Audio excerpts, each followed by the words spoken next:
Allez, lumière, Lille. La lumière, elle est éteinte. Il est à la cave. On a Quentin avec nous qui est au stade à Bologne. Quentin, bonsoir.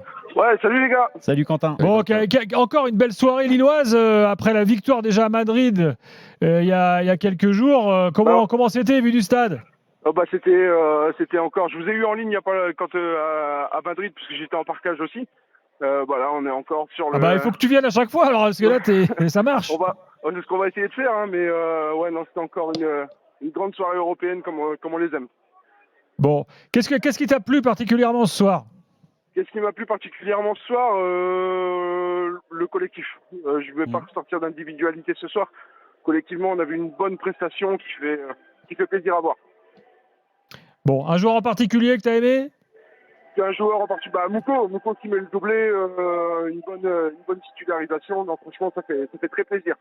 Mais Quentin, est-ce que tu as été surpris de la composition de Genesio avant le match en laissant Zegrova et Cabella sur le banc? Surpris non, parce que Zegrova était sorti sur blessure contre Rennes. Donc c'était. Ouais, mais s'il est sur le banc, c'est qu'il est opérationnel.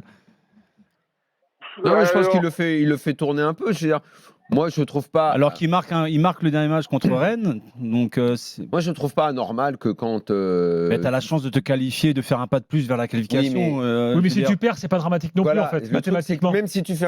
Moi, je trouve que c'est ça, cette nouvelle formule. On pourrait prendre 5 minutes pour en parler, parce que maintenant, il y a 5 matchs. Alors, je suis plus optimiste que je l'étais au début. Ah tiens, le buteur, le jeune Muko, là, il est en direct, on va l'écouter, Daniel. Je ne suis pas habitué à jouer haut comme ça. De base, je suis un peu plus défensif. Mais le coach, il a voulu tester un autre chose. Donc, je suis très content avec mes buts. Et ça vous plaît? Ouais, ça me plaît. Je ne pense pas que je vais dormir aujourd'hui. Racontez-nous ces 2 buts, comment vous les vivez de l'intérieur? En fait, c'est collectif. Je ne pouvais pas avoir les 2 buts sans l'équipe. Donc, aussi, eux, ils m'ont bien aidé aussi avant le match et tout. Et le premier but, c'est avec pied gauche. D'abord, j'ai essayé. Mais le gardien il a arrêté et puis pied droit il est rentré. Et le deuxième, Mathias il fait une action très bien. Il me la donne et pied droit direct. T'es pas prêt d'oublier ce doublé quand même? C'est incroyable ce qui t'arrive. En plus avec le pied droit, de base mon pied droit il est pas assez fort. Donc ouais, je suis très content. T'avais l'habitude de marquer précédemment ou pas? À l'entraînement oui, souvent je l'aimais bien. Mais au match non, c'est mes premiers buts donc ouais. Est-ce que tes rêves... Voilà pour les réactions de Gaël Muko, qui est international congolais. Muko, c'est 4 tirs, qui a grandi en Belgique, qui a Malines. Quand on l'a découvert en Ligue des Champions. Et qui a signé à Lille il y a quelques mois. Jeune joueur, il fait son premier match, il respire pareil, la tranquillité. Les mecs sont à l'aise à Lille. Et donc, je reviens à ce que je disais, Manu. Au final, comme tu sais que tu as 8 matchs et que tu as les points pour être dans le play-off et que je ne crois pas que Lille ait la prétention, et ça ne veut pas dire ne pas avoir l'ambition, mais bon, se dire, le top 8, ce serait peut-être un petit peu trop gros pour nous. On peut peut-être se dire, on peut peut-être se dire que le week-end en championnat, il faut qu'on assure les points. Et comme on a de l'avance en Ligue des Champions, tu vois, on calcule. Fait une espèce tu joues sur les 2 tableaux en fonction de la forme de tes joueurs, des matchs à venir. Moi, je trouve que c'est pas con. C'est la gestion des entraîneurs. Ils reçoivent encore 2 fois sur les 3 matchs. Ils reçoivent Grasse et le Feyenoord de Rotterdam. Et ils vont à Liverpool. Ouais, mais je les trouve meilleurs à l'extérieur, à domicile, même s'ils ont fait un super match contre Real Madrid. À Liverpool, j'envoie une équipe B. Je mets tout sur le championnat et en revanche, je boucle. Combien ils ont de points? 10? Ouais. Mais 10, le truc, avec 2 victoires à 16, ils sont peut-être top 8. Peut-être même qu'à 13 ou 14, ils sont top 8. Non, à 14, c'est compliqué. Mais en tout cas, après, oui, grâce à la maison, tu gagnes et tu as 13 points. Et Feyenoord, ça te fait peut-être le compte encore plus haut pour le top 8, quoi. Quentin, tu veux rajouter un truc? Il y a des calculs à faire, c'est normal. Je trouve pas que ce soit honteux de calculer. Non, je vais rejoindre Daniel sur le plan comptable, c'est excellent. On a 10 points ce soir, en sachant qu'il nous reste encore le Sturm Graz à domicile de l'équipe du Chapeau 4. Si tu montes à 13 points, tu t'assures définitivement un top 16. Et puis peut-être le Feyenoord pour monter à 16 points. Là, ce serait fantastique. Je pense qu'à 16 points, on va flirter avec le top 8, je pense. Tu vas aller à Liverpool, Quentin? Oui, c'est prévu. Bon, très bien. You never walk alone. Si ça marche comme les 2 autres fois... je vous rappelle. Ça marche. Salut Quentin. Bon retour. Salut les gars, bonne soirée. Salut, bonne soirée. Ah oui, quand on regarde le classement, quand même. Donc Lille est 12e avec 10 points. Mais le 6e, qui est Leverkusen, a aussi 10 points. Oui. Donc, C'est pour ça, en fait, c'est une phase. En fait, c'est très serré. En fait. cette Il y a un nouvelle coup à phase, jouer quand même, on est d'accord. cette nouvelle phase, elle est pleine de calculs. Ça, je pense qu'on s'y attendait au début de la C'est un compète. mini-championnat. Au début de la compète, il y avait même des. Ouais, mais un mini-championnat, dans un championnat, c'est rare que du 6e au 12e. Et Liverpool, quand ils vont jouer Lille, la différence de but. ils seront sans doute déjà dans les 8, Liverpool, quand ils vont jouer Lille. C'est C'est eux l'avant-dernière qui journée. mettront une équipe B, probablement, Voilà. à ce moment-là. Quand tu Et c'est pour penses ça, en qu'ils fait, ont. il va y avoir. C'est vraiment une formule d'épicier. Quand c'est tu, vraiment quand une tu penses que formule, Liverpool n'a pris aucun jour en mercato, ils ont pris que l'entraîneur. À Liverpool, c'est impressionnant. Ils ont pris qu'un seul but là sur Non, les mais 5 même matchs en de Ligue des première Champions. ligue, chaque week-end, ils sont juste impressionnants. Là, Bon, dans un instant, on continue le débat sur Lille. Ensuite, on évoquera évidemment Monaco et sa défaite malheureuse face à Benfica. Et puis les drôles de dames, notamment avec une grosse page Mbappé à venir. C'est l'after qui est là jusqu'à minuit 30. Et n'oubliez pas la libre antenne qui suivra jusqu'à 1h30 du matin, comme tous les soirs de Coupe d'Europe sur RMC. À tout de suite. 23h18, Manu Petit, Daniel Riolo sont là. Olivier Létang en direct. On y va. Il était il y a une semaine dans l'after. Il y a revient. choisi de venir chez nous. Je pense qu'il est très heureux aujourd'hui. C'est un garçon qui est très attachant, qui a d'énormes qualités, qui avait finalement explosé sur les 6 derniers mois de la saison 2023-2024. Voilà, il a été arrêté par une blessure, mais voilà, on connaît son potentiel, on connaît son état d'esprit, on est très heureux. Je dois avouer qu'il n'a pas l'habitude quand même de marquer des buts. C'est un peu exceptionnel. En plus, les deux du pied droit, il s'est retrouvé dans la bonne zone, mais c'est vrai que ce deuxième but, il est voilà, entre le débordement de Mathias, la reprise de Gala, voilà, ça fait partie effectivement de notre ADN aussi, d'être en capacité d'accompagner, de développer des jeunes joueurs, donc on est très content. Le club grandit, l'équipe grandit et le club continue aussi de grandir dans ces moments-là.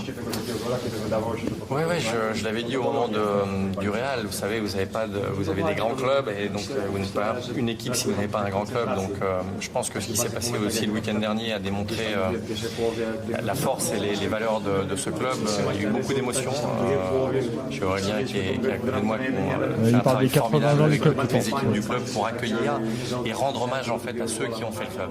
Et ça, c'était vraiment pour nous très important. On a reçu beaucoup de témoignages d'anciens qui nous ont dit on pensait qu'on allait venir et que ça allait être quelque chose, et finalement ça a été quelque chose de formidable, d'extraordinaire. Et moi je dis toujours que si on est là aujourd'hui, c'est parce que des hommes, des femmes ont travaillé, ont construit le club, et donc on a nous l'héritage de ce qui a été fait avant, à nous d'en prendre soin pour continuer à le rendre encore plus fort. Cette journée voilà pour Olivier Létang. Je reprends quand même ce qui s'est passé, la succession des matchs.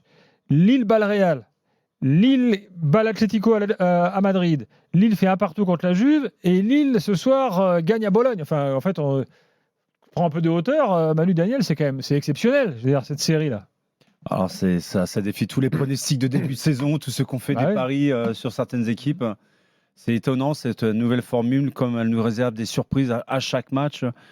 Et je me demande jusqu'où ça va aller d'ailleurs. T'as mis Genesio dans tes 3 points, si tu peux enchaîner là-dessus si tu veux. Mais moi déjà je l'avais encensé lors du dernier match parce que j'ai trouvé qu'il avait fait aussi des choix forts. J'ai trouvé aussi que est-ce que c'est une surprise, est-ce que c'est un hasard de le voir performer contre les plus grands d'Europe depuis des années en Champions League? Oui, on se rappelle, on avait rappelé son palmarès qu'il avait battu tous les grands coachs. Ouais, mais c'est pas un hasard, on est d'accord ou... Avec en plus Ancelotti désormais. En tant qu'ancien joueur, quand je vois les images à la fin du match, cette joie du banc, alors c'est vrai, après une victoire, c'est toujours facile de voir des gens s'embrasser et compagnie, mais ils sont allés voir le coach. Pour moi, ça veut tout dire. Moi, honnêtement, les rares fois où on est allé voir des coachs après des victoires ou des grandes victoires, je les compte même pas sur les doigts d'une main, quoi. Donc pour moi, ça veut dire beaucoup de choses dans la relation qu'il peut avoir avec ses joueurs. Pourquoi le coach, tu l'aimes C'était pas aller voir ton coach à Barcelone. Pourquoi il le ferait pas tout le temps? C'est une aventure ensemble. Qu'est-ce qui fait que parfois tu le fais ou parfois tu le fais pas? Parce que parfois tu l'aimes pas, le coach. Parfois tu l'aimes pas. Parce que tu trouves que c'est vraiment la personne qu'il faut pour nous gérer, pour nous fédérer dans son discours, dans son approche, dans son management. Tout le monde va bien et que le groupe, pour le coup, c'est l'expression un petit peu galvaudée, le groupe vit bien. C'est une vraie preuve. C'est une vraie preuve. Je vais te donner un autre exemple. J'ai assisté l'année dernière au dernier match de Klopp à Liverpool. Alors ça va faire rire certainement les gens qui nous suivent sur les réseaux, mais j'ai presque pleuré. J'ai vu comment les gens pleuraient à Liverpool de voir Klopp partir, à commencer par les salariés quand ils ont fait la haie, quand il est rentré à la fin pour la célébration lors du dernier match. Mais c'était magique, j'en ai la chair de poule, rien que t'en parler. Quand tu arrives à toucher ce genre de choses, On touche l'humain. Donc là, tu peux renverser des montagnes avec cette force collective. Pour moi, c'est essentiel dans le sport collectif. Au PSG, tout le monde dit que le groupe adore Luis Enrique, il ne renverse pas les montagnes, même un tas de sable, il ne renverse pas. Il a fallu que tu reparles du PSG quand même. Non, mais ça ne marche pas toujours. Ça marche pas toujours. Il paraît que le groupe vit extraordinairement et toi, tu bien. Le crois et que non, moi je sais que c'est pas ce que je vois moi de l'extérieur. Le ressenti que j'ai avec les joueurs. C'est pas vrai. Mais comme on n'arrête pas de nous raconter cette histoire-là, moi mon rôle c'est de dire la vérité, c'est de dire quelque chose. Mais visiblement les gens ont du mal à le croire. Daniel, les gens ont du mal à le croire. Les gens ont du mal à croire. Évidemment que ça va pas du tout. Évidemment que ça. Moi je trouve que ça c'est très dur à avoir. Et quand tu arrives à avoir ce lien entre les joueurs, l'entraîneur et le staff, c'est très très bon. Toi, tu as sauté comme ça dans les bras d'Arsène Wenger après un match ? Bien sûr. Quand on a gagné le doublé à Arsenal, on s'est enlacé parce que je sais ce que je lui dois. Je suis redevable, comme beaucoup de mes ex-coéquipiers, dans son management, dans son approche humaine, dans cette façon de nous faire avancer et progresser en tant qu'être humain et aussi en tant que joueur. Donc, quelque part, tu ne te trompes pas. Tu gagnes des victoires ensemble sur le plan collectif. Tu as des individualités qui sont meilleures que d'autres, certes. Mais pour moi, l'entraîneur a un rôle essentiel à ce niveau-là pour fédérer tout le monde. Paul est là, supporter lillois, au 32-16. Salut Paul. Oui, bonjour à vous trois. Merci déjà de m'accueillir sur le plateau. Tu es le bienvenu. Moi déjà, une chose, je voudrais dire que ça fait du bien de vivre une campagne de Ligue des Champions où on gagne, où ça tourne un petit peu dans le bon sens pour Lille. Ah ouais, tu m'étonnes. Et ouais, ça fait du bien. Mais surtout, ce que j'ai dit au standard, c'est que ce que je veux mettre en avant, c'est et encore plus quand on sait que vous avez failli pas passer, pas y aller, quoi. Ouais, mais bon, pour une fois, ça a tourné dans le bon sens. Absolument. Voilà. Et surtout, ce que je voulais mettre en avant, ce que j'ai dit au standard, c'est le mercato lillois. Il n'y a pas eu beaucoup de temps. On a commencé tôt la saison. On a construit du coup un groupe qui était excellent. Et dans le mercato, je comprends aussi la venue de Bruno Genesio. Parce que ce soir, par exemple, mettre Moukao un petit peu en 9,5 juste sur le pressing, franchement, ça a énormément pesé. Ouais, alors qu'il est jeune et que lui-même a dit dans l'interview, j'ai pas l'habitude de jouer aussi haut. C'est ce qu'il a dit. Ouais, mais dans le milieu de terrain, tu avais deux gamins.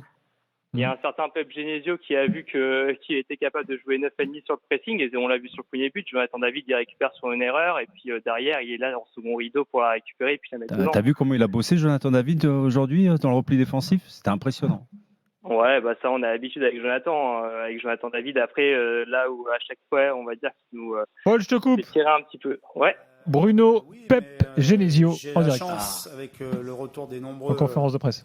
Blessés, d'avoir un effectif qui s'est étoffé ces derniers temps, d'avoir des joueurs de qualité, et ça me permet de pouvoir faire des choix à la fois pour être performant, mais aussi pour ménager les uns et les autres et répartir les temps de jeu, parce que c'est important vu la cadence qu'on mène depuis le mois d'août. Et je suis très content de voir que de jeunes joueurs s'épanouissent, progressent. Maintenant, on aura aussi besoin de leaders, de joueurs d'expérience. Et c'est aussi ce qui fait notre force, je pense, cette alchimie entre les très jeunes joueurs qui ont beaucoup d'insouciance et puis ceux qui ont un peu plus d'expérience et qui nous amènent de la stabilité tactique et émotionnelle. Philippe, juste devant. Bruno, vous aviez fait un choix assez intéressant avec le positionnement de Muko. Est-ce que vous pouvez nous expliquer un peu ce choix-là et les qualités de ce joueur justement qui a surpris tout le monde, en tout cas les adversaires? Gala est un joueur agressif, capable de récupérer des ballons dans les pieds de l'adversaire avec un gros volume de jeu, mais c'est aussi un joueur qui est porté vers l'avant, qui est capable dès sa première touche de s'orienter et trouver de la verticalité. Donc ce soir, le choix était surtout de le positionner haut pour aider Jonah au pressing. Et ça l'y a réussi, puisqu'il est à la conclusion de deux belles actions, je trouve. Et voilà, mais en fait, évidemment qu'il y a toujours des joueurs mis en évidence, ceux qui marquent, ceux qui font marquer. Mais ce qui me plaît beaucoup, c'est ce que dégage l'équipe depuis un certain temps. C'est les valeurs que dégage mon équipe depuis quelques temps. Il faut garder ça. Il ne faut surtout pas se relâcher. Mais si on est capable de garder tout ça, on peut envisager de belles choses. Sylvain, au fond. Voilà pour Bruno Genesio. La principale difficulté aujourd'hui pour Genesio, sachant qu'il arrive parfaitement à gérer son équipe, à la disposer, à varier même les systèmes et les positionnements, à faire des choix et donc au final à avoir des très bons résultats en Ligue des Champions. Je reviens donc à ce que je voulais dire. La principale difficulté pour lui, ça va être de maintenir ce niveau de concentration et d'exigence le mercredi et le dimanche en championnat. Et parfois, il peut en championnat être un brin en dessous parce qu'il y a une décompression qui est un peu naturelle chez les joueurs quand tu es pris par une aventure aussi belle. Et puis cette année, c'est encore... Ça prend beaucoup d'énergie aussi. Hein. Et puis cette année, surtout, puisqu'on est dans cette formule qui fait que c'est un grand championnat, c'est pas comme... alors, oui, c'était un mini championnat, la phase de poule, mais tu as l'impression que c'était un peu coupe. Tu savais que tu étais dans les 2 premiers, tu te qualifiais.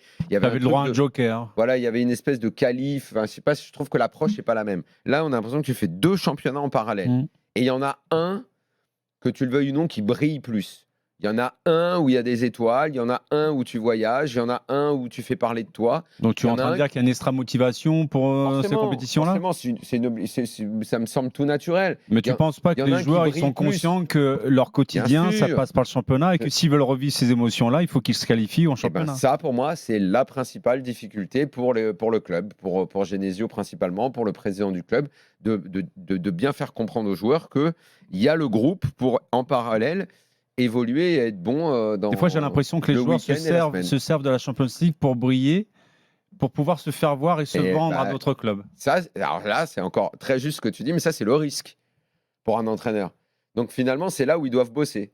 C'est éviter qu'il y ait, comment dire, dès le mois de février. Mais ça peut se comprendre quand tu joues pour un club comme Lille, tu ne fais pas partie des top clubs européens. Je suis d'accord, mais c'est pour ça que je dis que c'est la principale difficulté pour Genesio, ça va être de lutter contre ça, de maintenir un niveau et d'exigence en milieu de semaine et week-end. Donc il faut qu'il se qualifie chaque année en Champions League. Parce que le reste, il le fait bien. Le reste, ça m'a l'air d'être parfaitement géré. L'équipe, quand elle est sur le terrain, comme elle joue, ce qu'elle a envie de pratiquer, c'est géré. Maintenant, c'est tous les à côté. Quoi. Mais Genesio revient un petit peu sur ce que j'ai dit, sur ces principes fondamentaux où on fédère tout le monde. Il a parlé des jeunes, l'union qui peut exister entre les anciens, les joueurs d'expérience et les jeunes joueurs. Il dit que ça fait des semaines et des semaines qu'ils voient justement le bon environnement dans lequel ils évoluent tous, la bonne mentalité. Et j'en reviens, mais pour moi, c'est tellement essentiel. Tu ne peux même pas gagner des compétitions avant même de gagner des matchs si tu n'as pas ça. Premier changement, d'ailleurs, 74e, Zegrova, et donc il a fait des changements même assez tardifs dans le match. Paul, tu veux rajouter un dernier truc ? Ouais, alors 2 petites choses. J'entendais qu'effectivement, ça va être dur pour Genesio de pouvoir gérer ça. Après, je trouve que le mercato a été tellement bien fait que tous les postes sont doublés. On a aussi beaucoup. Mais c'est pas ça la question. C'est pas ça la question. Le poste doublé, évidemment que c'est important. Oui, c'est mieux si tu as des mecs que tu peux faire rentrer, que tu peux prendre. Mais c'est vraiment c'est l'implication collective en fait. C'est le fait de ne pas décrocher, de te dire que c'est hyper important. En fait, comment tu fais après un match du Real Madrid d'aller jouer à Angers, quoi. Et ben là, alors tu crois pas si bien dire parce que c'est dimanche 15h à Montpellier. Bah tu vois. Non, là, on va voir. Déjà là, le fait de rencontrer Bologne, c'était aussi un petit peu le Montpellier Ligue des Champions. Oui, mais ça reste la Ligue des Champions, ça reste les étoiles, il y a la musique, il y a la motivation. Merci Paul.